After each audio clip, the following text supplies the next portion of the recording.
some form of financial literacy in the curriculum, which was initially not there. It was a business course, but there wasn't much more of the financial, practical financial knowledge like depositing, savings, inflation, financial markets. So this was not there in the process. And then also, I think we also collaborated with a lot of other organizations like unit trust and banks in making presentations to the general public about the level of financial knowledge they need. And we've also taken it a step further as the exchange.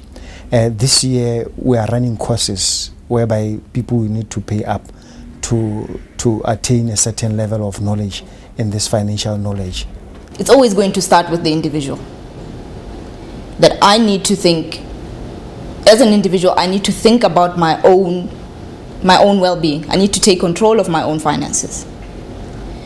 But in addition to that, I'd say financial institutions also have an interest in making sure that their clientele is financially literate. Because as financial institutions, that's the only way we'll be able to communicate effectively with our clients. If they understand the products that we're talking about, if they understand the solutions that we're trying to give them. I'd also say it would also be in the government's interest to have a financially literate nation. Because somewhere down the line, the government might find it necessary to stop funding people's retirements, for instance. And the only way they can incentivize the general public to invest in their own retirement is if they understand the benefit of investing in their retirement. Moving away from Botswana for a minute and comparing it with other countries in Africa and Europe, what are they doing differently and what can we learn from them? As much as I may not have figures to substantiate this is just my opinion, that I think compared to other countries we are lagging behind. And my hope is that soon something will be done about it, as in the research that I was talking about will be done, because that is the first point in trying to do anything about increasing the levels of financial literacy. I think a lot of countries have taken deliberate steps to teach their citizens about financial literacy. They have incorporated it into curriculum, right from primary school into secondary school, as part and parcel of learning the basics of finance. Because, I think finance is one of the most critical subjects, which at minimum have to be encouraged from primary school, if need be. So I think that's what a lot of other countries have done. And other countries have taken initiatives, like in South Africa. I know there is a lot of public education by the regulators like the Financial Services Board, who actually regulate the financial industry, in order to be involved in deliberate public education campaigns in order to teach people about financial literacy, including their central bank is also doing that. I'll say we look next door in South Africa.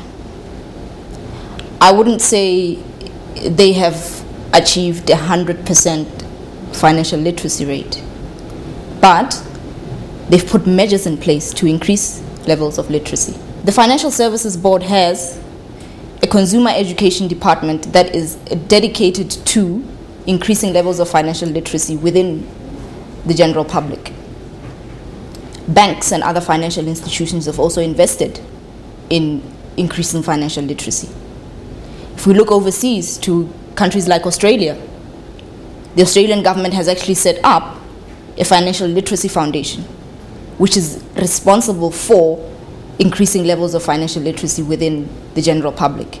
And they conduct the researches to make sure that their strategies are on point.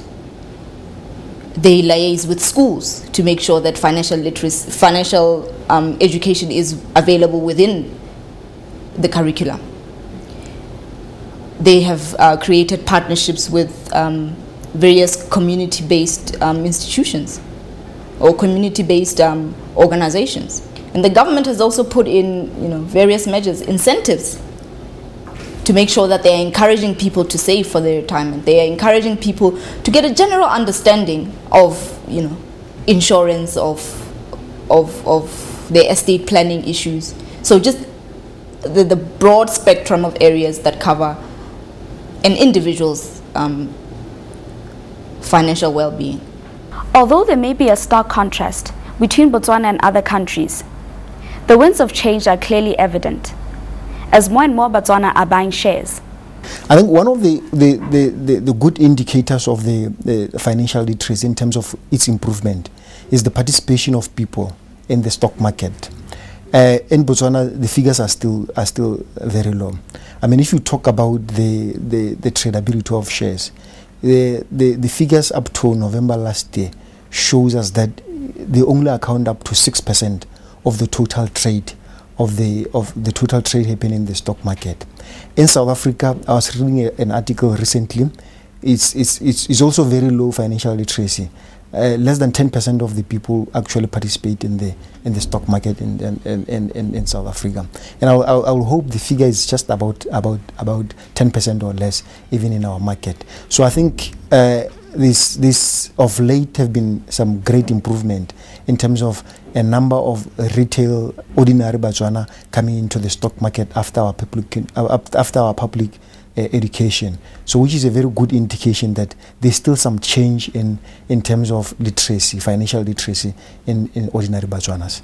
What advice can we share with the individual who is thinking, this is all well and good, but this is too difficult and complicated for me to implement?